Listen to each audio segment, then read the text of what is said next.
Good evening. The opinions and statements voiced by our guests do not necessarily reflect the opinions of this network. Enjoy the shows. You are listening to WBHM Digital Broadcasting, the best in paranormal talk only on Paranormal Experience Radio. Broadcasting live out of Birmingham, Alabama.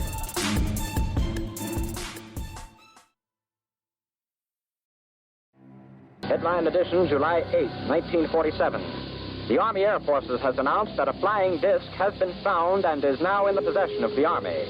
Army officers say the missile, found sometime last week, has been inspected at Roswell, New Mexico, and sent to Wright Field, Ohio, for further inspection. Now, historic films made in the spring of 1948 and just released show Eniwetok preparing for heavily guarded and still largely secret tests of new atomic weapons. The test's purpose is to measure atomic effects on thousands of different materials, 30,000 tons of them, not, as at Bikini, to prove military effectiveness.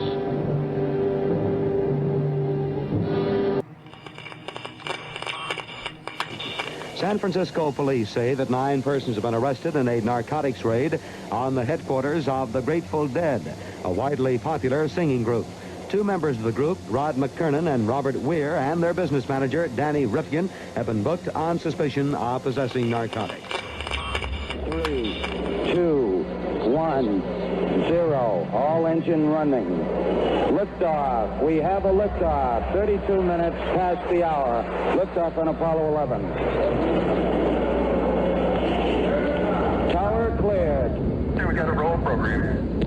Neil Armstrong reporting the roll and pitch program, which puts Apollo 11 on a proper heading. I'm going to step off the limb now. That's one small step for man, one giant leap for mankind.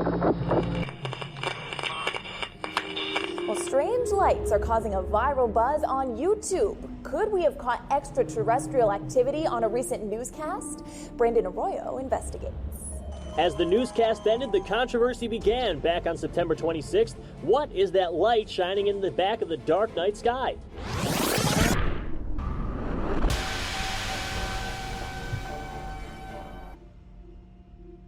With coverage reaching all the way back to 1948, for over 70 years, Fate magazine has brought you reports of the strange and unknown, all of them true. Now, Fate Magazine Radio is carrying on that tradition of setting the standard in paranormal talk radio as we report and discuss some of the most mysterious and perplexing phenomena imaginable in this strange world of ours. Now, here is your host of Fate Magazine Radio, Kat Hobson.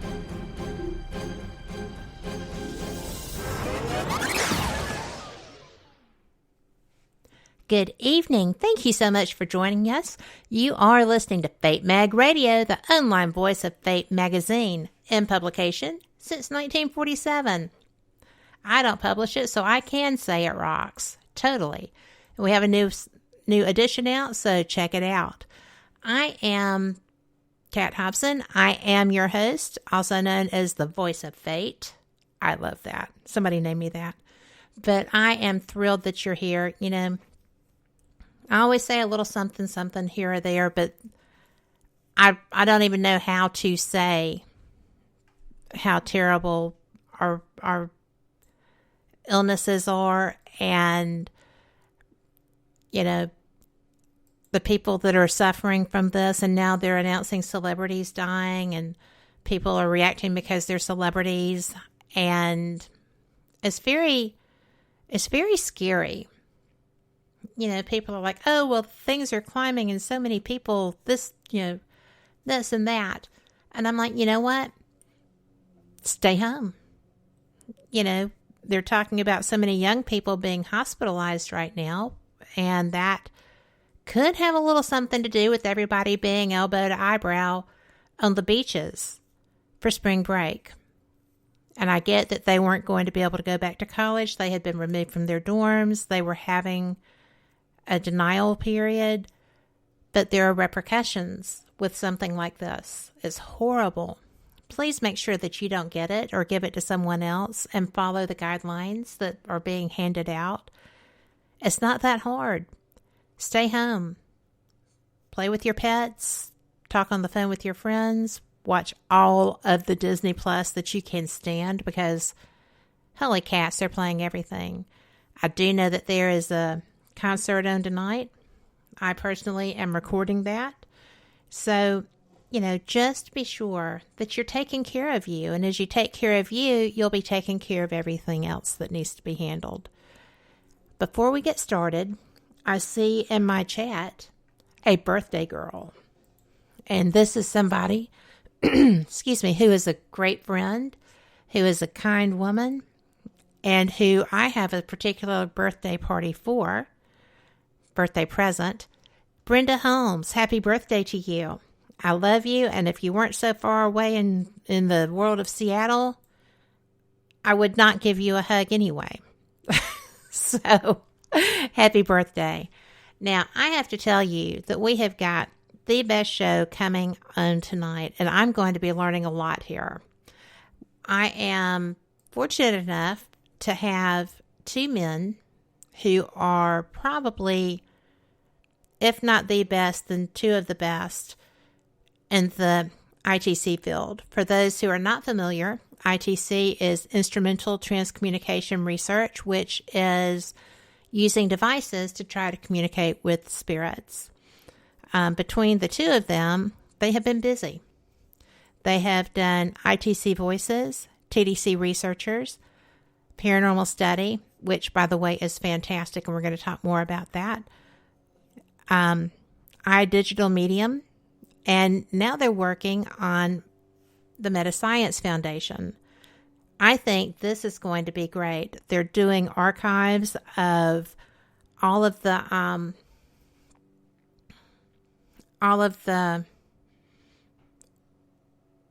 past recordings and information. And sorry, my brain just went, boop, what is that word? But anyway, so I'm lucky. I'm going to be learning tonight, and trust me, I have a notebook. But I am just so thrilled that y'all are here, and I'm, of course, talking about Keith Clark and Tim Woolworth. And thank both of you gentlemen for being here tonight. And thank you for welcoming us on. I'm Tim Woolworth, by the way, and I've just got to say that I have been a fan of Fate magazine since I was 11 or 12 years old. Growing up, it was our bathroom reading material. So this is a dream come true, Kat, and thank you for inviting me on. Well, you know what? I love your work. And even when I did not know what a fan you were of Fate, I'd already planned on having you on. So, I do two shows, and Tim has been with me on Paranormal Experience, which airs on Wednesdays. And I try to mix the subject matter up so that I get a lot of diversity here on Fate Mag, because it's not just about spiritual paranormal. It's about researchers and authors and psychics and ufology.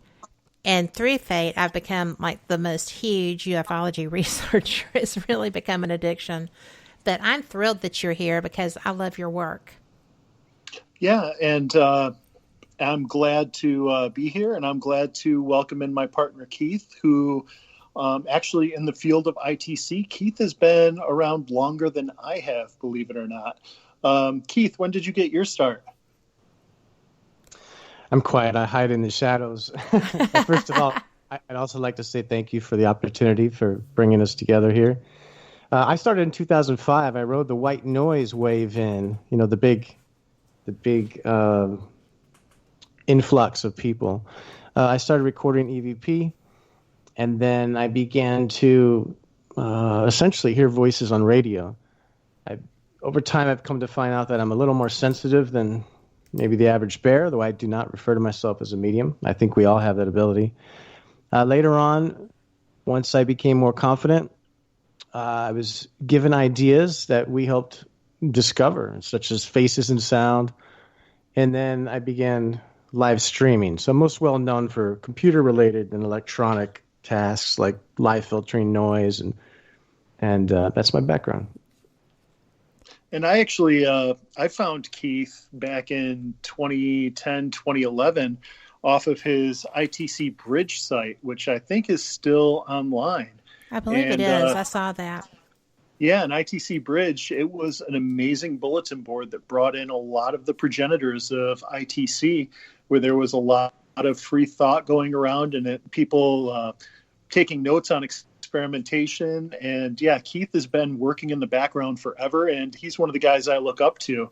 So when we decided to branch forward to Metascience Foundation, which we'll get into, it's a real honor to work with Keith. He's one of the people in the field that I look up to. And the same with Tim. So we actually have there's three of us. There's actually also Jeremy. Michael Bloxham is not on the call, and he is actually, him and Karen Jarvie both get props because they have both been instrumental, pun intended, as far as the infrastructure and the back end things that you don't see. Well, I'm fascinated by all of this because I am not clairaudient as a rule. It happens, but it's rare. So having tools makes it useful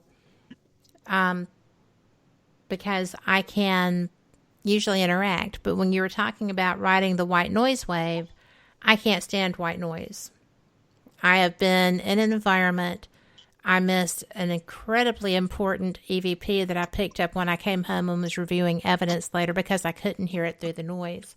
And it was a location that I could not go back to. So, I personally felt like I had just so let that spirit down who was trying to let me know what had happened to them, and how he said it was a voice filled with anguish. And I couldn't go back. That is one of the most heartbreaking things is, well, as you know, Kat, you've been out there in the field, and when you're trying to communicate, especially via ITC in real time, you're lucky if you can pull 30% of it down in real time. So most of it comes through in review. Mm-hmm. And if it's a location that you can't go back to, it really will break your heart. Same thing with EVPs, where you get a communication that comes through with EVP that just says, I'm here, or anything like that. And you're not able to hear that until you get back to your house. But white noise is one of those quintessential things that most people don't realize is absolutely necessary for ITC. And for those who are listening tonight, I know ITC is a fringe topic. It is instrumental transcommunication. ITC is the acronym for that. And what ITC is, basically, it's the use of any third-party device to facilitate communication with the consciousness of an unknown origin, and it's able to record that communication in some way so you can play it back at a later point in time. So like EVP, for example, is ITC because you're using a third-party instrument, which is your handheld recorder, to communicate with consciousness, which is the voice coming through onto your recorder, and you can play it back for review. Keith got into white noise in live streaming, so he's able to record these streams and play it back for future reference. And white noise has been one of those integral things since day one in ITC. The first EVPs that, when the methodology was laid out by Friedrich Jürgensen back in the late 50s, what he did is he used an interfrequency, which is the frequency between two radio channels, which is just static. And that static provided white noise for EVP, and EVP was able to be facilitated much more easily with that interfrequency going on. And you fast forward to people like Konstantin Radova and Raymond Cass and Sarah Estep. They all used a little bit of white noise in the background. But I know you've got a lot of paranormal investigators who are part of your audience tonight. And they're going to say, well, I don't use any white noise to record my EVP, and I get EVP just fine on my recorder. Chances are most of these people are using a digital recorder, and digital recorders have integrated circuits. Integrated circuits are inherently noisy, and filters are actually built into the recorder so you don't hear it on the recorder itself. So these circuits are generating the noise that's required for communication, required for better communication. And also, when you're in an environment, you have something called transform EVP, which is some of the work that our colleague Tom Butler over at Association Transcommunication has put forward. When you have ambient noise in a room, that noise can be transmogrified into a noise source that's usable by whatever consciousness entity wants to communicate with us, to formulate communication via EVP or live audio ITC. So that white noise that you were talking about, that's one of the hardest things to listen to, depending on the device that you have. Just having some kind of noise in the background as a slow burble, even if it's just a fan, can really accentuate the communication to a point where it is much better than it would be without it. Well, that sounds logical, but that doesn't make it less difficult to hear through. What device were you using where you heard the white noise, by the way? An SB7. Well, yeah, that makes me insane. That is something that doesn't use natural white noise. It uses artificial white noise. It's a digital white noise. And that's why it sounds like that train that in the background.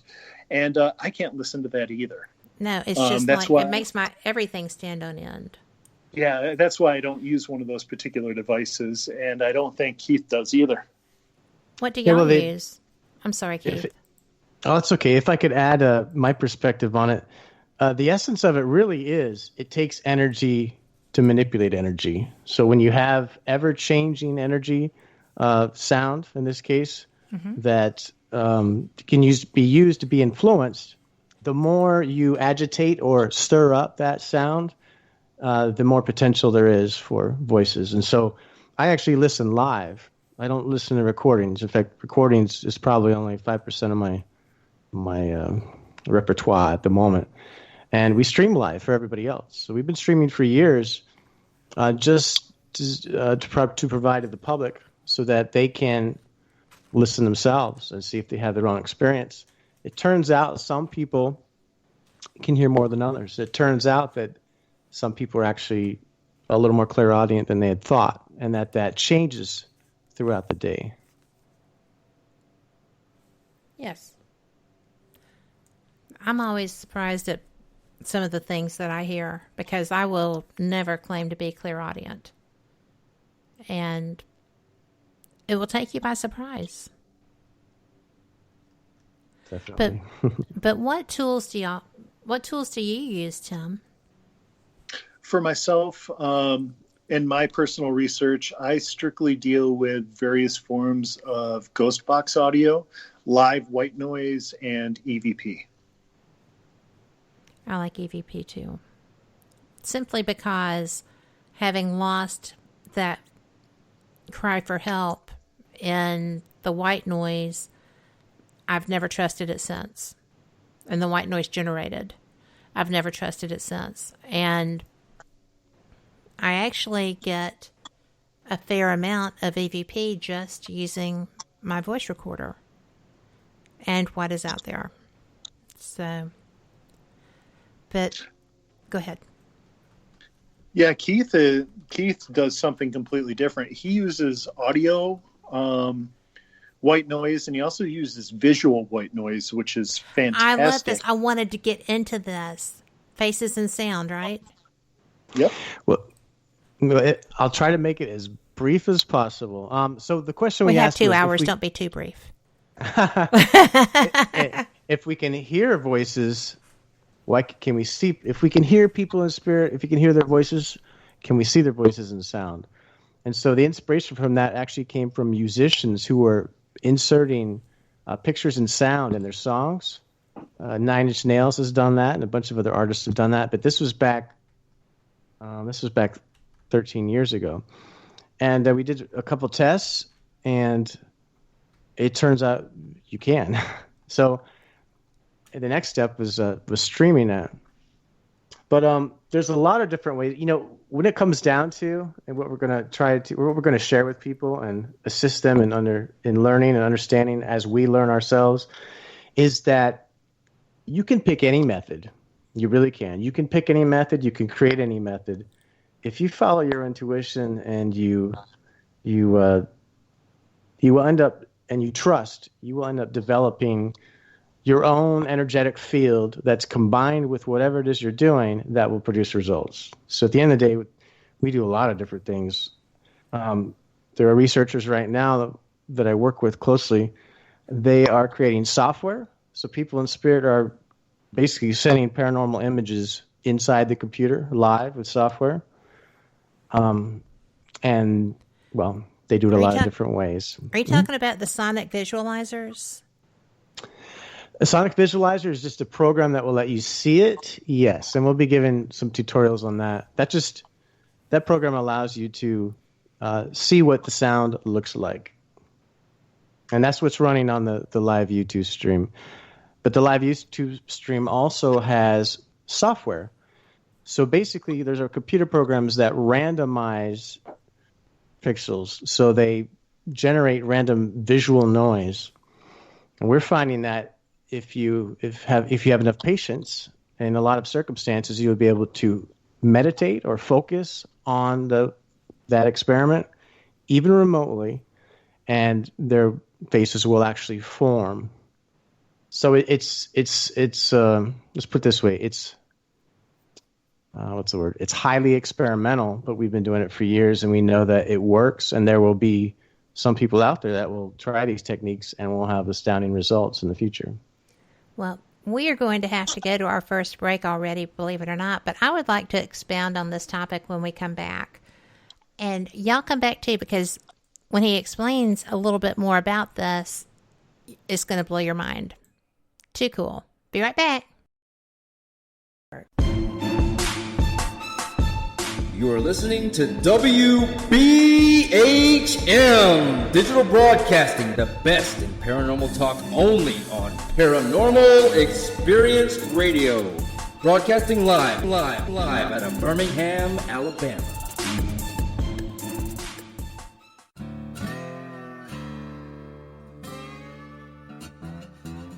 Oh, come on. I'm Southern, but... Nope. That'll do. Hello. I am Kat Hobson, host of Paranormal Experience here on WBHM Digital Broadcasting out of Birmingham, Alabama. I enjoy having guests from all areas of the paranormal, from ghosts to ufology to cryptids and beyond. You'll find some of the best researchers in their fields bringing you some great information. Join me on Wednesday nights from 8 to 10 p. Eastern here on WBHM Digital Broadcasting. To the believer, the evidence is overwhelming. To the skeptic, there will never be enough. Hello everyone. Join Kevin and Jennifer Malik, the host of Paraversal Universe, every Friday here on WBHM Digital Broadcasting. Also heard on WCET FM and The Rift. Log on or tune in as they check out the mysteries found within the 8 categories of the unknown and unexplained, including ghosts and haunted places, aliens and UFOs, theology and mythology, cryptids and monsters, urban legends and folklore, conspiracies, metaphysics, and forbidden archaeology. Listen as Kevin and Jennifer interview the top minds in their respective fields as they share theories and information regarding these unsolved mysteries. For future show and archive information, one can find Paraversal Universe on Facebook, Twitter, and MeWe under various Paraversal Universe headings. So, for excellent talk radio about the unknown and unexplained, check out Paraversal Universe, where all paranormal perspectives apply. Brought to you by the Northern Wisconsin Paranormal Society, Ltd., and produced by WBHM-DB.com. Thank you for listening to WBHM Digital Broadcasting out of Birmingham, Alabama. The time is 23 minutes after the hour. Welcome back to Fate Mag Radio. Sorry to duck out on you so quick, but I didn't even realize it was time for a break.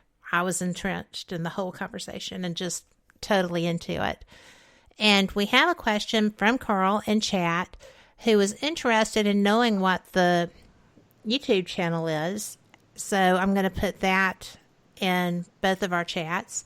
And if you are not in chat, you missed some great stuff because we've got fatemag.com runs the same chat that is running on WBHM-DB.com. And if you're on your Spreaker app, we have a chat running there too. So you can just search WBHM-DB, Fate Mag Radio, and boom, there we are.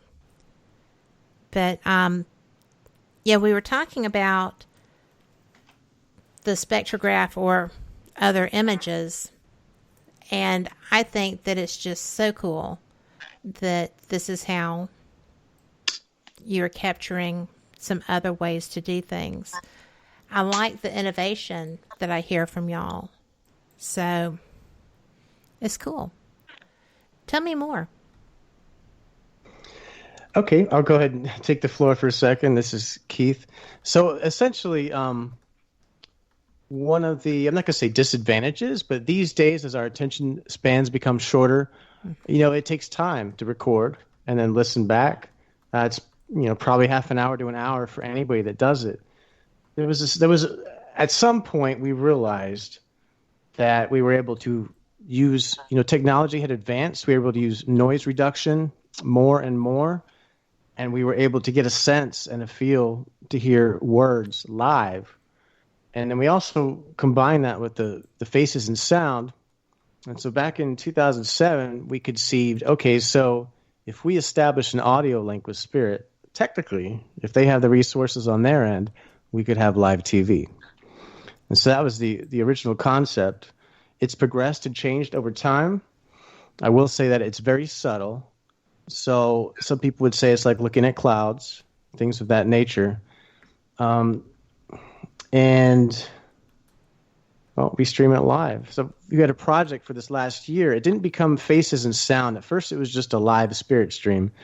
And then I tried to simplify it because we were seeing, let's just say the things that we see that come through are not always just people. It's not always just people who may or may not have been dead.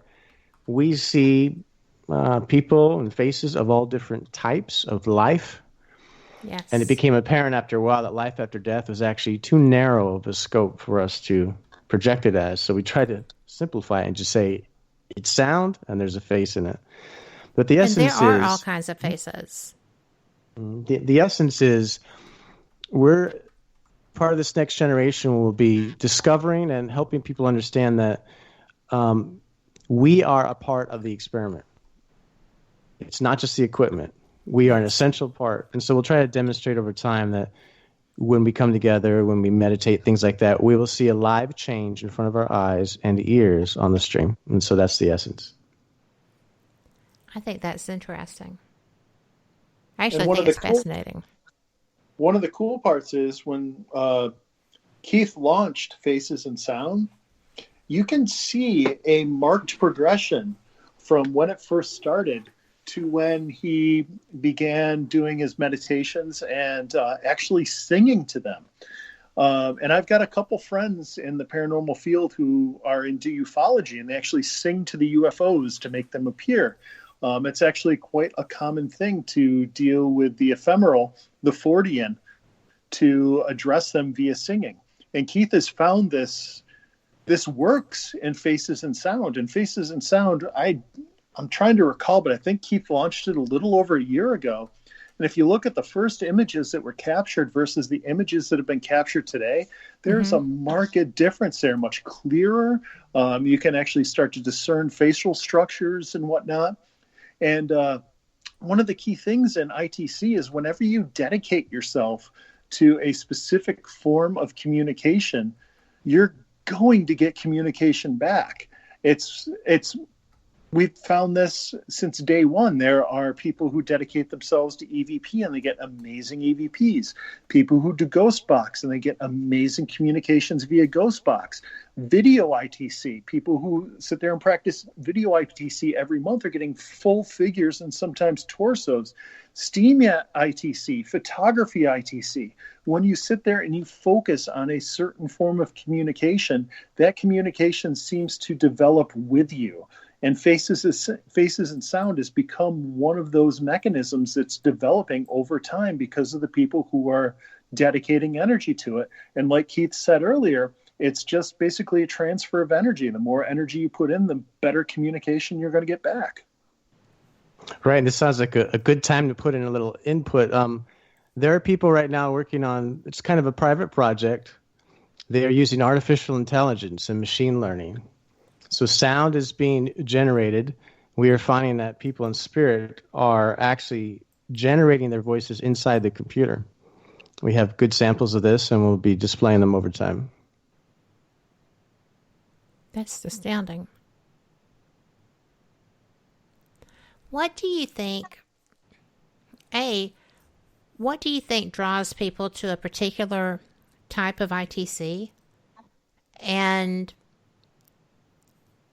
if it's something that you're fascinated with, as you pointed out, and you focus on that and you're getting more, I mean, you're focusing on the visualization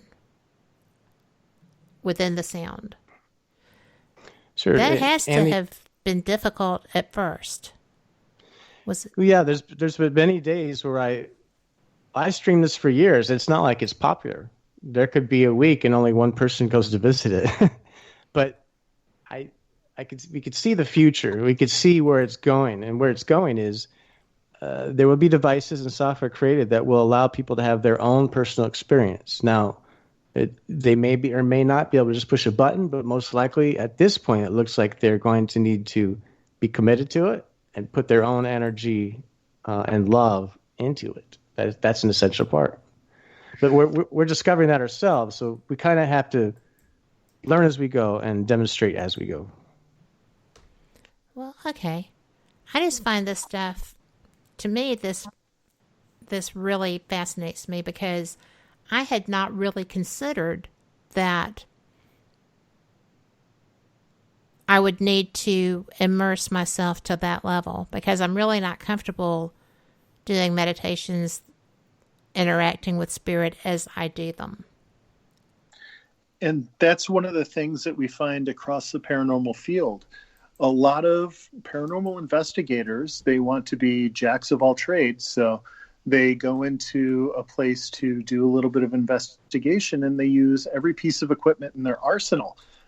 Specialists are few and far between these days. Where you just you dedicate yourself to one thing and you become that person on your team. And I realized that from, when ITC first called me out. I got into Ghost Box ITC, which is where I cut my teeth before I delved into anything else, back in late 2008. And in 2009, there was a session going on at a location, and it was using a shack hack. And all of a sudden, there was a pause, and my name was called out crystal clear, and I realized that I'd been called to this form. So I hacked a radio myself, and the rest is history.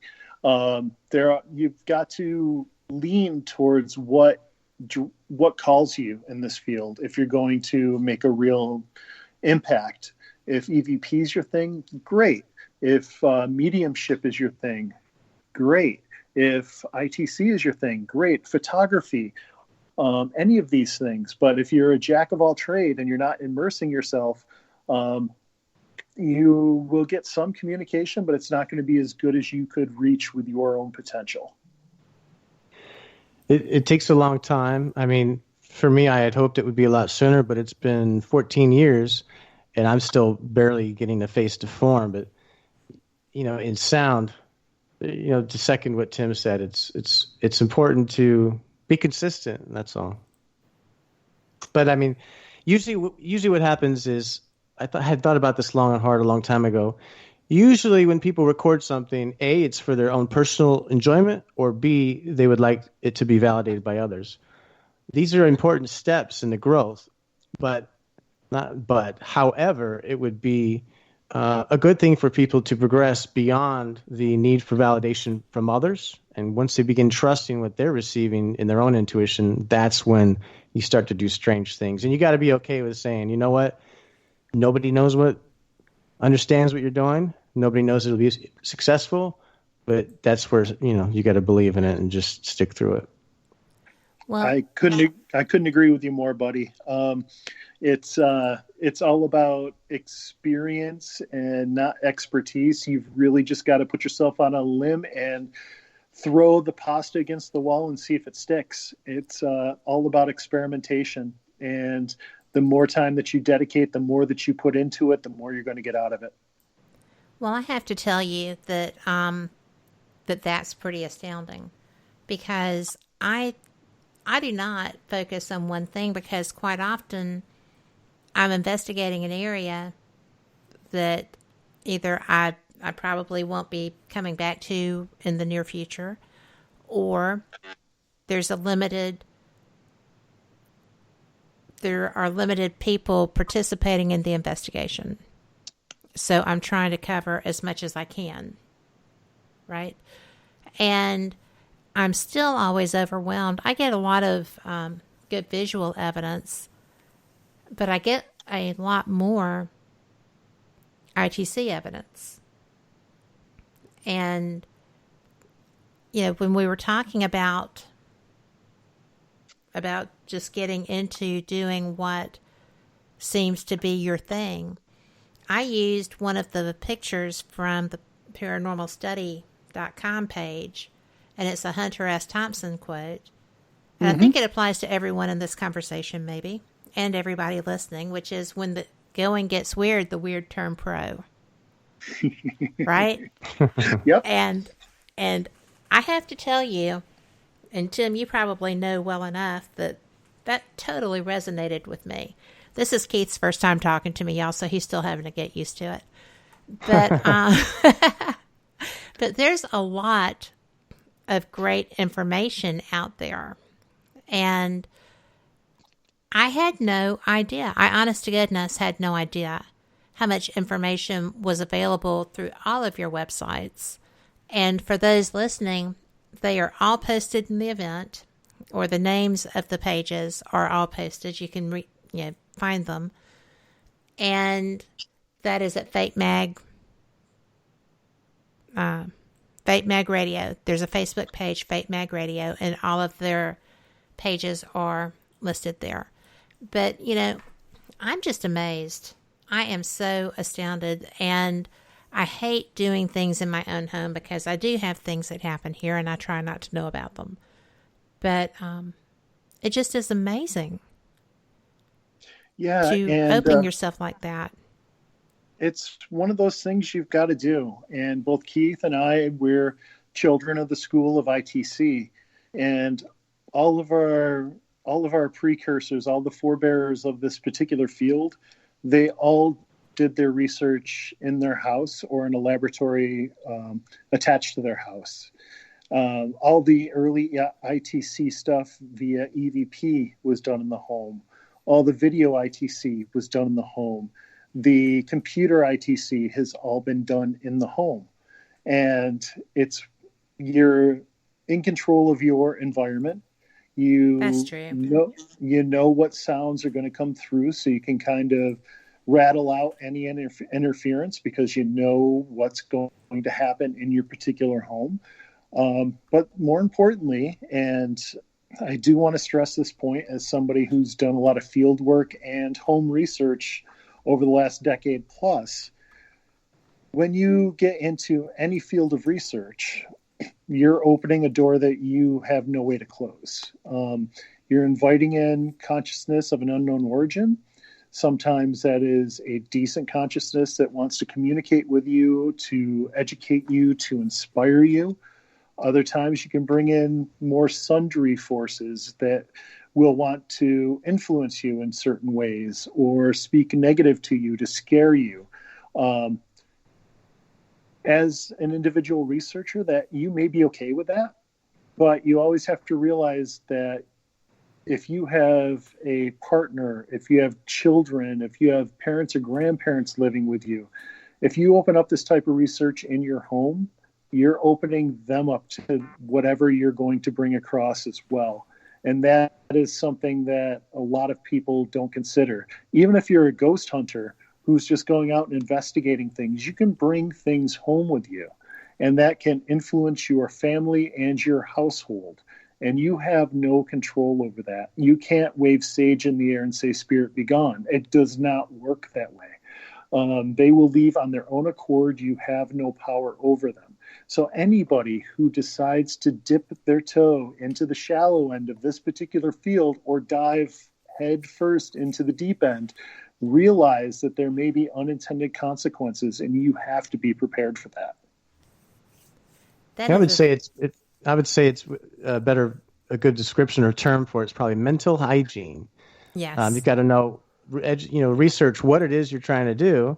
I mean, this is not to say be fearful, but it's to say that different people, like I said, since we are a part of the experiment, our psychic energetic field is a part of that experiment. It's a part of that recording.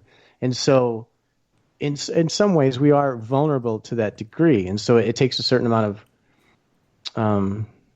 it takes a period of time of adjustment, just like anything else, to where you become more educated and more secure in your thoughts.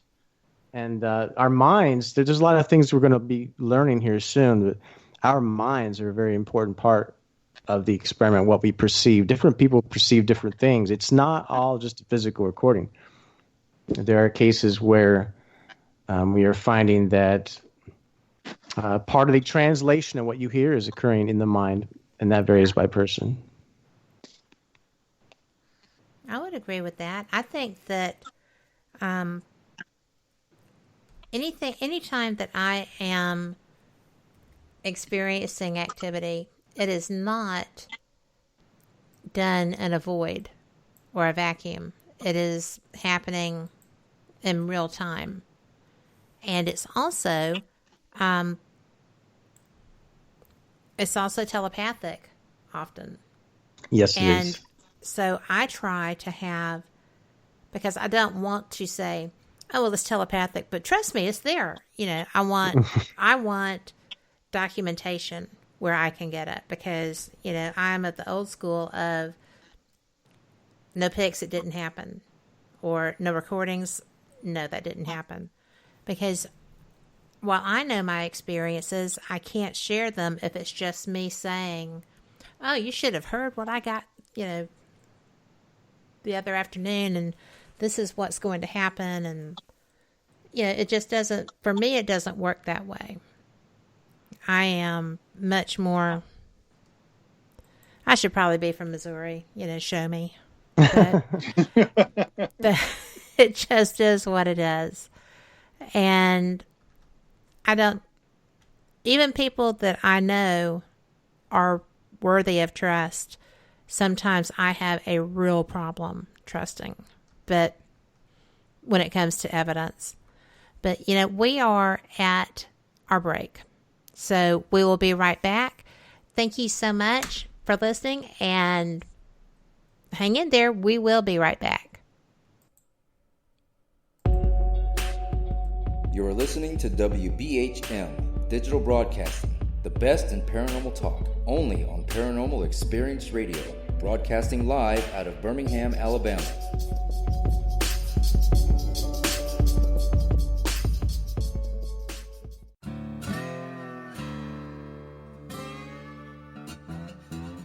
Oh, come on. I'm Southern, but... Nope. That'll do. Hello. I am Kat Hobson, host of Paranormal Experience here on WBHM Digital Broadcasting out of Birmingham, Alabama. I enjoy having guests from all areas of the paranormal, from ghosts to ufology to cryptids and beyond. You'll find some of the best researchers in their fields bringing you some great information. Join me on Wednesday nights from 8 to 10 p. Eastern here on WBHM Digital Broadcasting. Since 1948, Fate Magazine has brought you reports of the strange and unknown, all of them true.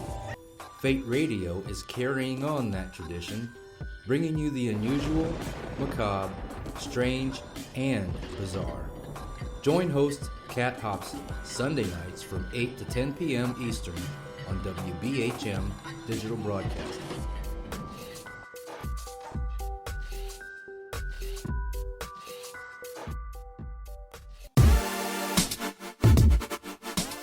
You're listening to WBHM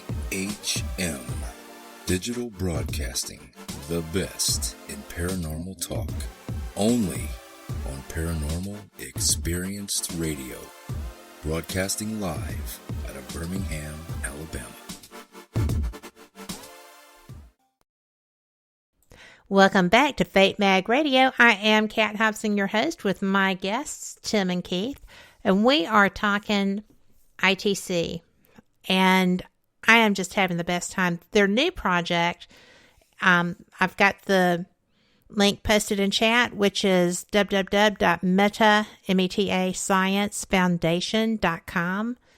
This is getting into some interesting stuff too, and it's actually kind of close to my heart. So, guys, I am having the best time with this conversation. Some of it's a little bit over my head to a degree, but not when you explain it. Things that I thought were going to be very difficult for me, y'all are great with. So thank you for that. Oh, thank you for the compliment. And both Keith and I we're designed to teach people on ITC. It's what we both strive to do. And I hope that we're breaking it down in a way that people can really understand. And you intimated about Metascience Foundation, and that is one of the key goals of what we are going to be doing with this particular venture. Well, everything that you do seems to be feeding into this one. You know, your histories and your experiences are just really heading that way. First of all, I would like to know how y'all came together to be working with this. And I would also like to know who thought of doing this. Well, Keith is the main driver behind Metascience Foundation. But how we got together, Keith and I have been in email contact for years because we both run in a very, very small circle. Same with our other partner, Jeremy Michael Bloxham. We've all run in the same circle. And then Keith launched IDigitalMedium, which is a quintessential tool in ITC history. Everybody should know about IDigitalMedium.com. Mm-hmm. And when Keith launched that, I think it's been like 5 years now, what he did is he brought Jeremy and myself together, and we kind of, started communicating with one another and realizing where we wanted to go in this particular field and what we were aligned with. And over the course of years, we started to realize that all of our visions aligned in a very certain way, where we're putting education first with an emphasis on history and what's been done in the past, and bringing that to the forefront so people can actually learn what has happened in the field in the past, so they're not making the same mistakes, so they're not repeating experimentation that's been proved valid or not valid, 2 decades in the past. And there are a lot of people out there in the field who are fresh to the field. And by fresh, I mean, like 6-7 years in, 10 years or less, who haven't researched the history of ITC. They don't know what has been done. They don't know the people who've been out there and how they've researched in the field and what they've published and what they've discovered. And through ITC Voices and Jeremy's TDC Researchers and Keith's IDigitalMedium, what we've done, all three of us together, we've tried to bring all that to the forefront. And then Keith, he kind of stumbled on the idea of bringing back Metascience Foundation. And Keith, because, this is your baby. You're the one who brought Jeremy and I into this as partners. So why are we doing Metascience Foundation, buddy? Well, when we first start out in ITC, normally you look at the people that have been around for a while, the Butlers and Alexander McRae and various people that have been doing this for decade upon decade. And you just experiment and you just think that the previous generation is just going to take care of everything, right? They're going to preserve everything. Everything's going to be good. 20 years from now, all that information is going to be available to the public. And then, like everything else in life, you get a little older, a little more seasoned, and then you say, well, wait a minute. there is no way to do it. So the problems were, number one, people transition. Even like at a time like this, they die. And when they die, often their life's work, if it's on a website, disappears. We've seen that happen at least once, and that was part of our trigger a couple of years ago. IDigitalMedium was actually a collaborative team, so there were at least 20 different people that have contributed to that team over a period of time in different ways. So I do not take full credit for it. And then research, forums kind of died. The forum technology, the software hasn't quite come up to par yet to make it as competitive with social media. True. And then you got social media. We share stuff, but it's there today, gone tomorrow. So we had all these things. We realized somebody needed to do it. And so we kind of put the signal out that we wanted to preserve material. And you know what they say when you ask for something, be careful what you ask for. 4 years later, no doubt. 4 years later, we sent an email to someone, came to find out there was a whole warehouse of Metascience Foundation material that had not been publicized. Is that where all of those graphics were coming from? Oh my gosh, there's so much information on each one. Well, there's way more than that. It's actually, I like to use numbers, but we also picked up George Meek's, to actually put it out there, we have, we have assimilated Metascience Foundation. We have signed over the name. We will be recreating Metascience Foundation. So it existed before. It was, inactive. And then as part of we decided that, hey, most of the work we're doing is preserving Metascience Foundation, and we're doing research. Why don't we just bring that back to life? And that also honors George Meek's, and all the people that worked with him, their contribution. I mean, there was a period in 1986 where he had, I forget what the figure was, but it was something like 3,600 hours were being worked a year by employees. They were full-time. It wasn't just one person working on a project here and there. There's an actual foundation that was funded from people that had means outside of in the community, people of wealth, and George worked tirelessly for years and years and years and years. And in the end, we basically said, well, we asked to preserve material. We ended up with it. So that is pretty astounding. I and mean, then we I said, knew what that the you heck were getting a are we lot, gonna but it's like, whoa, this is So a lot different. Yeah, so let's actually drill down on this.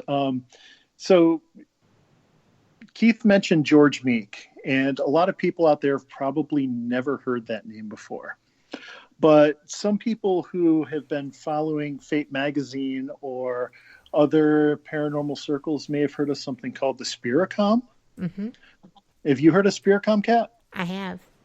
Okay, that's a good thing. The Spiricom was a device developed in 1979 as part of Meek's project. He worked with a man named George O'Neill, who was an engineer.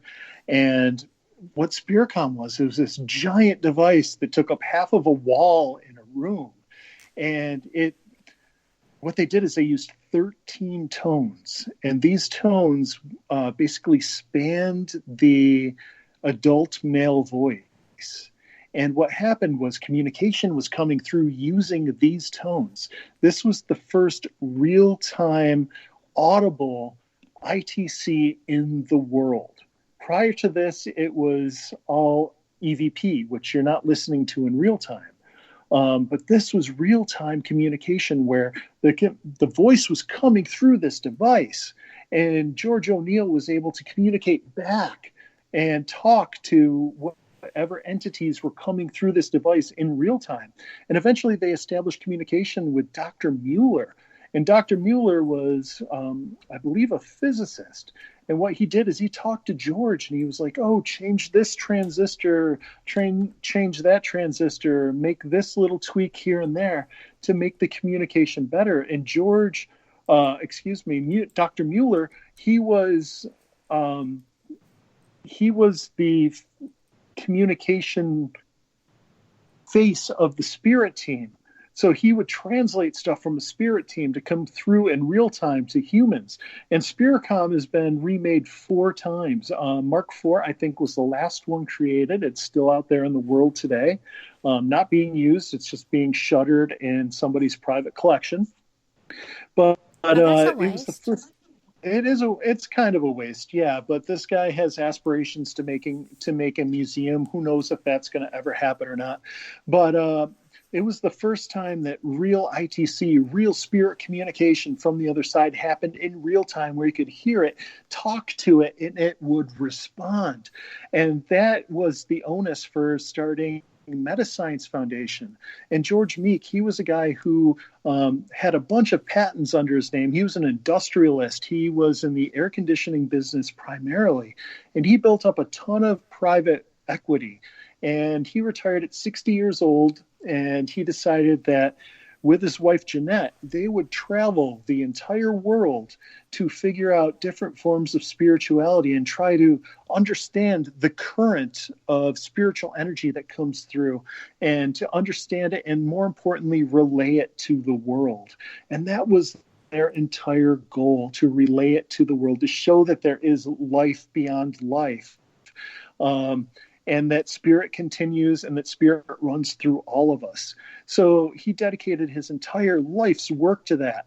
And when he had traveled the world a few times, he opened up a lab in Franklin, North Carolina. His basement was set up as a specific office and experimentation chamber where he was doing photography, he was doing videography, all forms of ITC. And he assembled engineers, he assembled spiritists, he assembled people who were just driven towards understanding the other side and making it more tangible for people to understand. And they started doing real research and publishing in newsletters, and this quarterly newsletters going out to everybody, where the early progenitors of ITC were all writing articles for it. It became the most driven, focused group in the world towards positive research and disseminating it to the public. And when George Meek let it go in the mid-90s, it kind of fizzled and fell apart. And it just sat there. And then Keith putting out that all call. And one of the people who took over Metascience Foundation after George left, he's like, I've got all this material. And we got together and said, we've just got to preserve this. We've got to put it out there. And the cool thing is, Metascience, the materials that we have, it's just a fraction of the materials that have come in that we're going to release to the public in the near future. This is huge. It's beyond huge. Yes. Yeah. It's huge. You've heard of Leslie Flint before, I'm assuming? Yes. We have boxes of his original reel-to-reel recordings just to put it in context. Oh, my word. I love reel-to-reel. Oh, my gosh. We have all of Sarah Estep's, the founder of the American Association of EVP. We have her original cassettes. We have her original reel-to-reels. Notebooks. I mean, we've got so much material that we're going to release to the public to let them know that the history is alive and you can learn from it. And that's what Metascience Foundation is all about. And it is going to be the biggest thing in paranormal history and paranormal teaching that has touched this field. And as long as I haven't seen anything like that in my time in this field. I've never heard of anything this big. And, that being said, we are at the top of the hour so that we can kind of regroup, because I'm overwhelmed. And we will be right back. Maybe there's a little good news out here. You know what? We are just about due for some. No kidding. We all need that. So this is a great time to stretch your legs, fill up your beverage containers, and we will be back. Support for this podcast and the following message come from the Almond Board of California, working with almond farmers to improve water management practices. Learn more about the almond community's efforts to reduce the amount of water it takes to grow each pound of almonds at almondsustainability.org. Live from NPR News in Washington, I'm Janine Herbst. New York State's death toll from the coronavirus is approaching 1,000. As NPR's Joel Rose reports, figures released today show that the state accounts for more than 40% of all COVID-19 deaths in the U.S. The number of deaths in New York State jumped by more than 200 to 965. That's the biggest single-day increase so far. The number of total confirmed cases continues to climb as well, but Governor Andrew Cuomo says the numbers aren't growing as fast as they were last week, when the number of cases was doubling every 2 days. Now, Cuomo says they're doubling every 6 days. So you're still going up towards an apex, but the rate of the doubling is slowing, which is good news. Still, Cuomo extended the state's restrictions on non-essential work and travel in New York through the middle of April and offered no timetable for when they might be lifted. Joel Rose, NPR News. Louisiana officials say the first federal inmate death from COVID-19 happened in a rural prison. The Federal Bureau of Prisons says 49-year-old Patrick Jones died Saturday after falling ill with the virus. Paul Braun from member station WRKF reports Jones had an underlying health condition. 10 days ago, Jones complained to prison staff that he had a persistent cough. He was evaluated by the facility's medical personnel and sent to a nearby hospital, where he later tested positive for COVID-19. A Bureau spokesperson said in a press release that Jones had long-term pre-existing conditions that contributed to his quick decline. He was about halfway through a 27-year sentence for drug charges when he died. At least 4 other inmates at Oakdale, Louisiana's Federal Correctional Complex have tested positive. The Bureau of Prisons says it has temporarily suspended social visitation nationwide and is quarantining new inmates for a period of 14 days. For NPR News, I'm Paul Braun in Baton Rouge. Italian officials say the country's lockdown measures are starting to produce results. The latest data on the death toll and number of new virus cases suggests they're not increasing as rapidly. NPR's Sylvia Poggioli reports. The Civil Protection Agency said that the number of deaths has climbed by 756 to 10,779, and the total number of cases has reached more than 97,000. Dr. Luca Richeldi pointed out that the numbers of deaths and patients admitted to ICUs have dropped in the last 2 days by 10 to 15%, a sign, he said, the lockdown is starting to work. But after 19 days of restrictive measures and fearing social unrest, the government approved a $4.8 billion emergency fund for vouchers for millions of Italians who can no longer buy food. And Pope Francis has backed the United Nations call for a global ceasefire so the world can focus on fighting the coronavirus outbreak. Sylvia Poggioli, NPR News, Rome. This is NPR News. Elton John is hosting a living room concert tonight to raise money for victims and first responders. The fundraiser will be televised and streamed. The musicians, though, will stay at home. Singers include Billie Eilish, Mariah Carey, Alicia Keys, and Tim McGraw. They are scheduled to appear and perform from their houses. The Kennedy Center has furloughed all 96 musicians of the National Symphony Orchestra.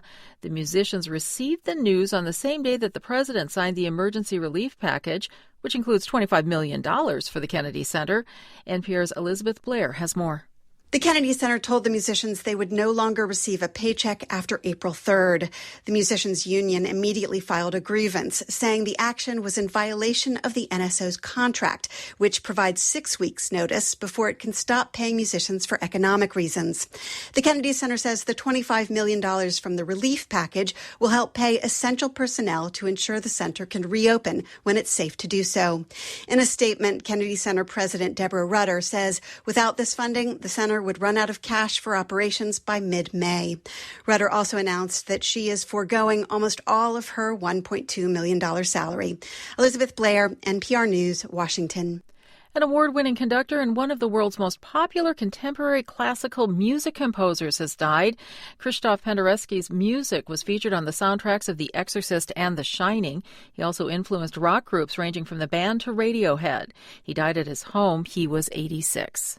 I'm Janine Herbst, and you're listening to NPR News from Washington.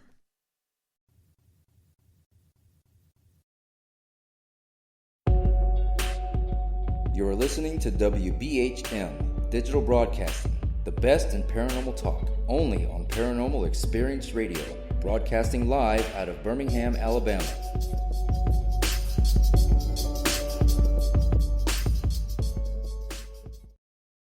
Welcome back to WBHM Digital Broadcasting out of Birmingham, Alabama. The time is 5 minutes after the hour. Welcome back to the second hour of Fate Mag Radio here on WBHM Digital Broadcasting out of Birmingham, Alabama. I am Kat Hobson, your host, and I am so glad you're here because you know what? Everybody needs to have a break, right? Turn off that TV, turn off the news radio, turn off everything, but be recording that concert tonight because it's going to rock. But anyway, I'm glad you're here. Because we all need a respite. It's scary times we're going through. And if you don't have enough of real, current, in live time, scary stuff, well, my friend Nick Redfern can fix you right up. His new book, Assassinations, The Plots, Politics, and Powers Behind History-Changing Murders, is out. I just got a copy from his publisher, and I'm going to tell you, it's pretty astounding. He starts with Julius Caesar, and he goes all the way through time. He is one of the most prolific authors, probably second only. I don't know if he's second to Marie D. Jones. They have the same publisher, but it's a pretty astounding thing. So go grab Nick's book, and we'll see if we can't get him back on here so that he can talk about it with us. But tonight, we are having the best time. I'm not kidding. We have Keith J. Clark and Tim Wilson. Sorry, Tim. I've called you 3 different Tims in the last Tim the Weiss 2 days. You know, if you call me Weisberg, I'm totally fine with that. Yeah, sorry. But I'm not plugging him. I love him to death. I would plug him. But Tim Woolworth, because I'd rather plug you. And we are talking about ITC. And we're talking about all kinds of ITC, just in case you didn't know there were such things. So we're talking video, we're talking white noise, we are talking digital, we're talking photography and videography. Who knew all that was ITC, right? Well, these guys do. They're pros. So welcome back. Thank you for being here. Yeah, it's great. And I got to say, I've worked with Nick at a couple of conferences. You were just talking about Nick Redfern. Absolutely. And he is just a font of knowledge. He's one of the few people in this field that I really look up to because you can ask him questions on almost any topic. And he is so reserved, but man, he knows his stuff backwards and forwards. If you get him going, that reserve kind of falls to the wayside. It truly does. Because he's passionate about his work. He has researched almost every aspect of this. When I first started getting into ufology, it was I ran into him at a conference shortly after that. And I had thought I was reading his book about Men in Black. And I wasn't. I was reading Gray Parker's book. And I'm reading this book thinking, well, this is great that this guy is talking about. Where is Nick in this conversation? So when I saw him later, I told him, I said, this was so not your book. But it was interesting. And he was like, that's a great book. What did you think? So he knew the book inside out. We had a great discussion. And, he's just that guy. You're right. He is brilliant on all things paranormal. Couldn't agree more.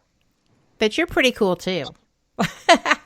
I think you're brilliant because you do stuff, and both of you, and you are actually approaching things that I am trying to figure out myself right now because my my research partner, frankly, and I have started the American Noetic Sciences Research Study. And I was so confused when we first started because I wasn't sure what my role was going to be in that. And it turns out that I'm finding all kinds of information. So I'm very slowly following a little in your footsteps, but just different anomalies. You're doing a great job. And Tim does a little bit of a better job explaining things than I do. I kind of took the mental attitude of just put your head down and keep researching until you kind of have something to show that's, well, worth showing. But it's come to the point now to where the times have changed. A lot more people are online, especially right now. And a lot of more people, there seems to be a hunger that's growing in the last year and a half, 2 years. We've heard this from a lot of people in the community that do efforts related to life after death. Their Facebook groups are growing. There's a couple that have like 10,000. We're growing.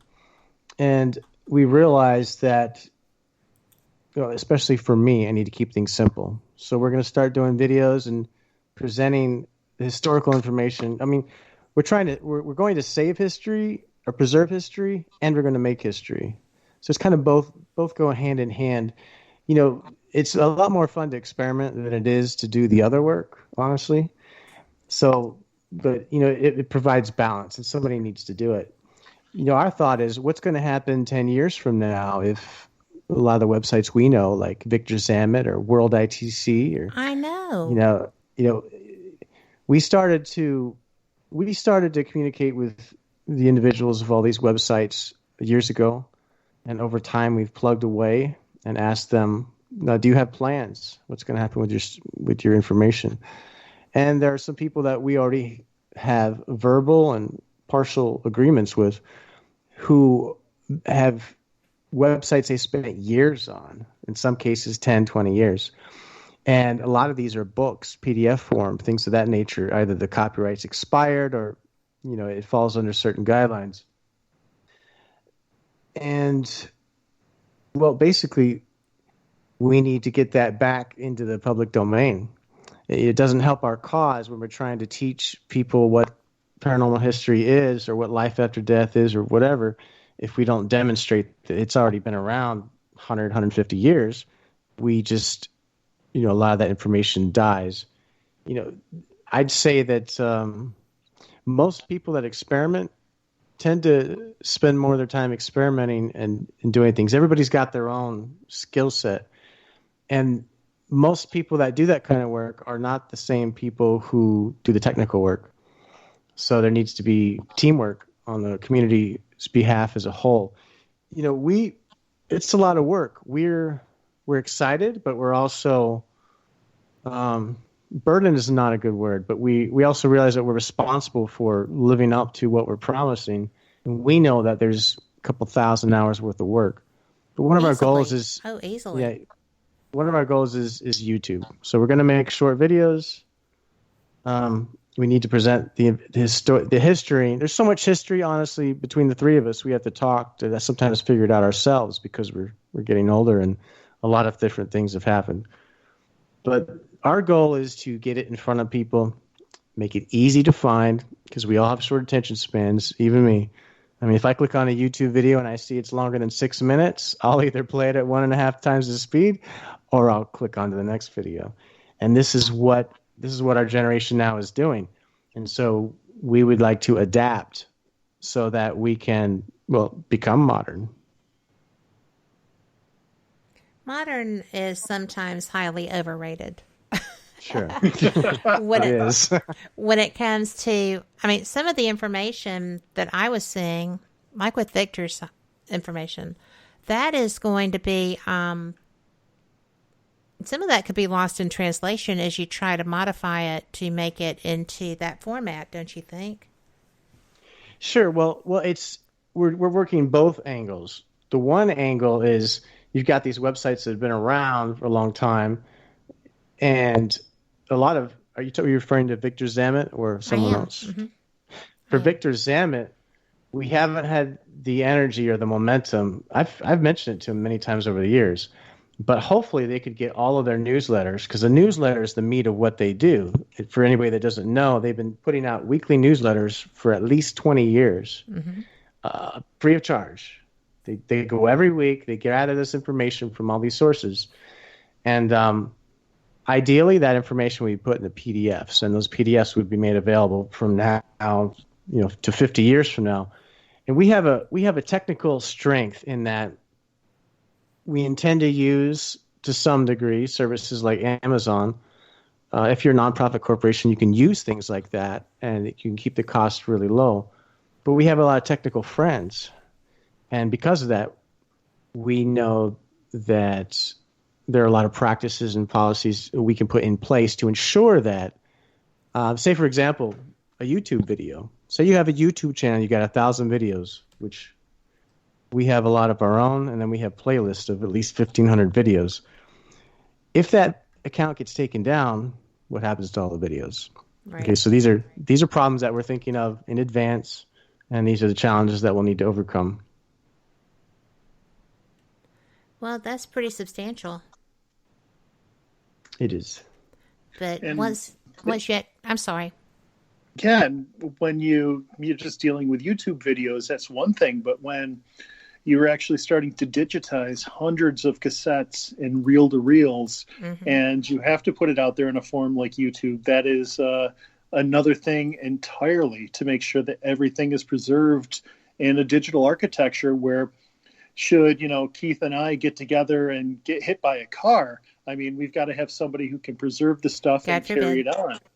And that's, the digital architecture and setting it up, not only for us, but working with everybody out there in the field who's retiring in this day and age, like Victor. It's a monumental task, to say the least. Right, and we're not necessarily looking to do it alone. We had said for years, Tim's got 2 websites, I've got 2, Jeremy's got one he's working on, and we all have the Facebook groups too. There's like 15 resources overall. We started to ask what could happen if we work together. And so, of course, but we would also like to see help from the community. I mean, we're appealing to the community.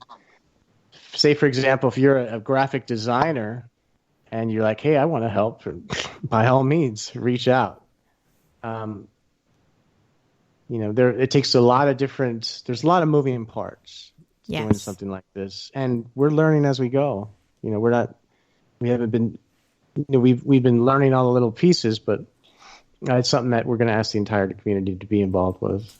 So it's pretty big. It is huge. Well, I had been curious about how you were going to be archiving these things prior to going up into a online format. Are you going to be warehousing them digitally? Well, that's a good question. First of all, we already have. Okay. Meaning we have already acquired some information from popular websites that we feel are important or crucial, at least to ITC. We tend to focus on ITC more. And the people that host those websites are aware of it. Now, we see a future. I don't know if you've ever heard of virtual machines, but we see a future to where hopefully one day soon, in the next couple of years, you should be able to click a button, make a copy of a website, move it over to your own website, press a button, and it should be self-contained and all work. But, within that website, meaning you wouldn't need to recreate the website all over again. Right. That's a technology we're kind of waiting for. But for now, of course, it is not like that. So, but we've been proactive in that manner. It's going to require a lot of storage. And it's going to require storage in more than one location, right? So that's the other thing. We don't want any one person to have keys to the kingdom because, like you said, we need redundancy. But it is our intention to bring it to the people. It belongs to the people. It needs to be with the people. Like Tim mentioned Spiritcom. The whole story has not been told. People don't know who Bill O'Neill really was. They don't know how many people were working with Metascience Foundation. They don't know that after Spiritcom, they developed the Mark device. They had reiterations going up into Mark 15. They were planning on connecting plants and communicating through plants. there were all these things that they were doing, and we feel that in order for people to understand, how did we get here? Where did the ghost shows start? They started with EVP. We want to show people what happened before that, so that as we move forward, we can learn from that and evolve faster, basically. This is fascinating. But we have to take a break. I hate these breaks sometimes. It messes my train of thought up. But we will be right back. And thank y'all for listening. This is so interesting. I hope y'all are finding it so too. And we'll catch you in just a couple of minutes. You're listening to WBHM Digital Broadcasting, the best in paranormal talk, only on Paranormal Experience Radio, broadcasting live out of Birmingham, Alabama.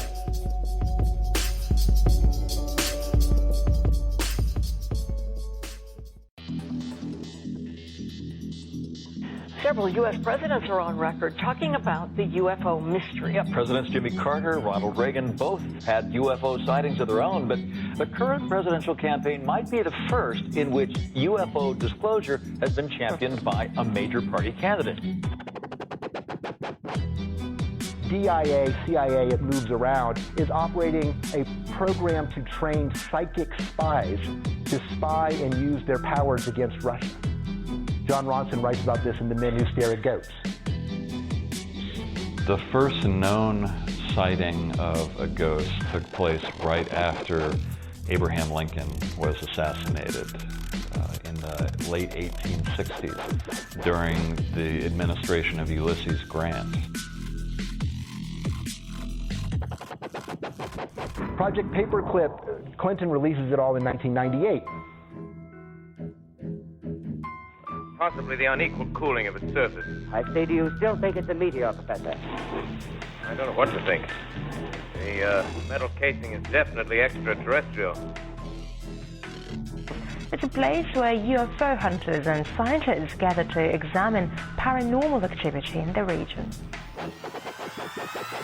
Some of the documents, this is bringing Nazi scientists into the United States to work here. So we fought against the Nazis, and it's not, this again is not a revelation. As early as 1947, 1946, we knew some of this, right? On the paranormal, will we see U.S. President Barack Obama's foreign policy go intergalactic in a quest for gold stolen by aliens? We'll tell you at least how the White House responded to claims the chief executive has been teleporting to Mars. But let's get to today's Capitol account.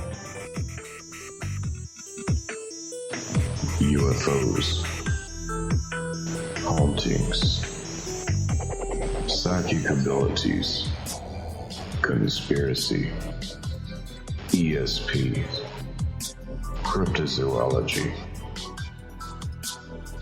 There are many things that remain unexplained in the inexplicable world around us, and we're talking about them here, looking for answers on WBHM Digital Broadcasting, Birmingham, Alabama.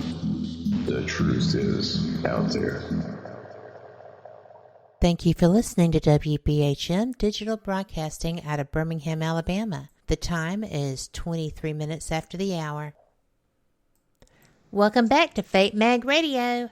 I'm Kat, your host, and I am so excited about this show because I researched, because this was not really my color Kool-Aid with all of this information. So I have spent so much time researching and learning and familiarizing, and I am so getting schooled still.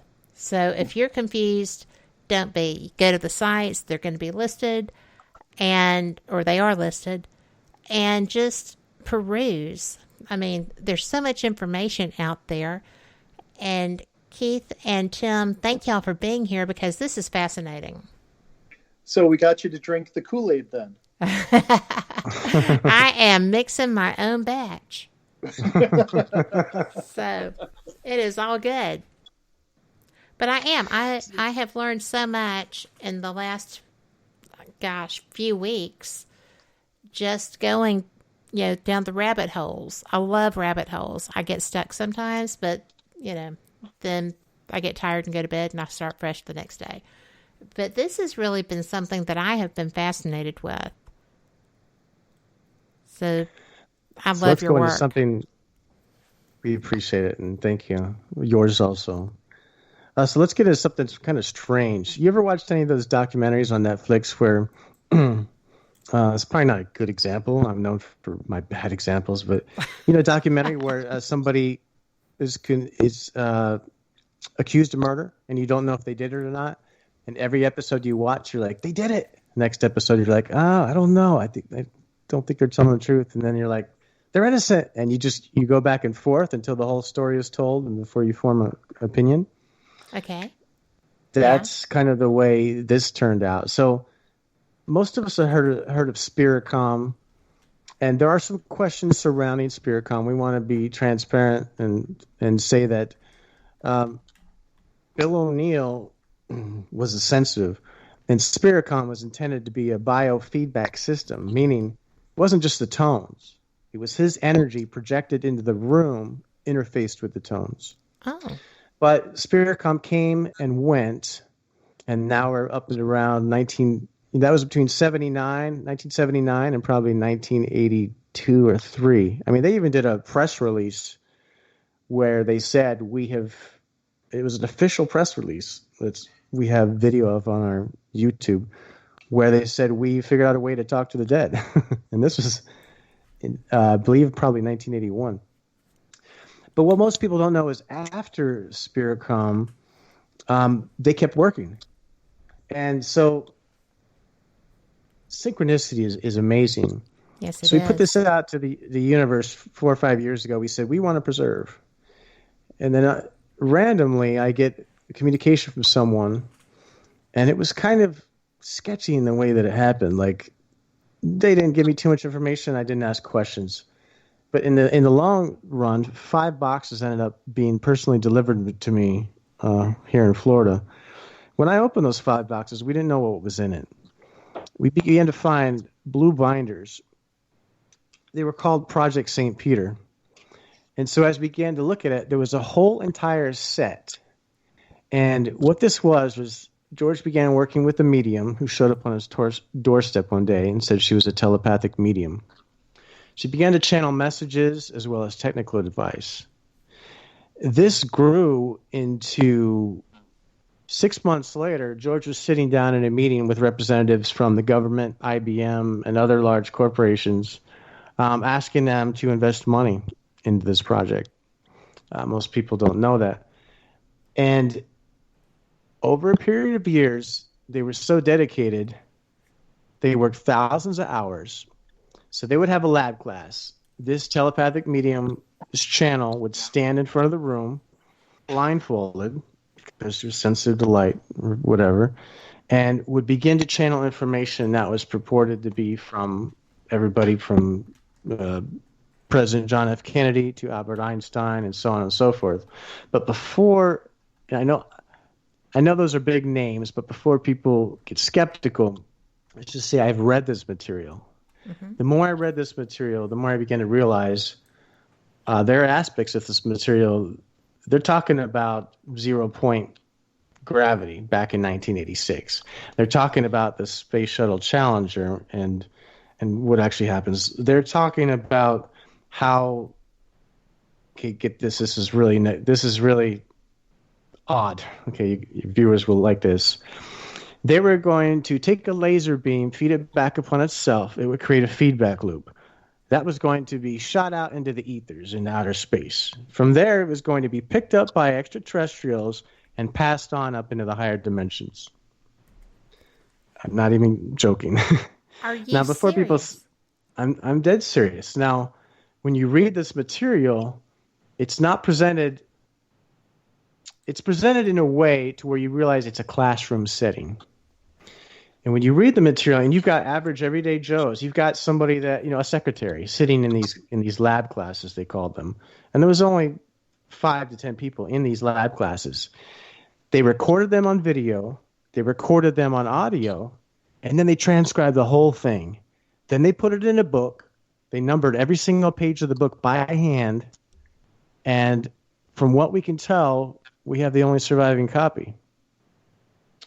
So the interesting thing about this is this medium claimed, and George believed in her enough over a period of time of, from material and evidence that he had received, that there were teams of people in spirit, both famous and non-famous alike, that were gathered together for the specific purpose of passing information to us here on Earth to help us evolve.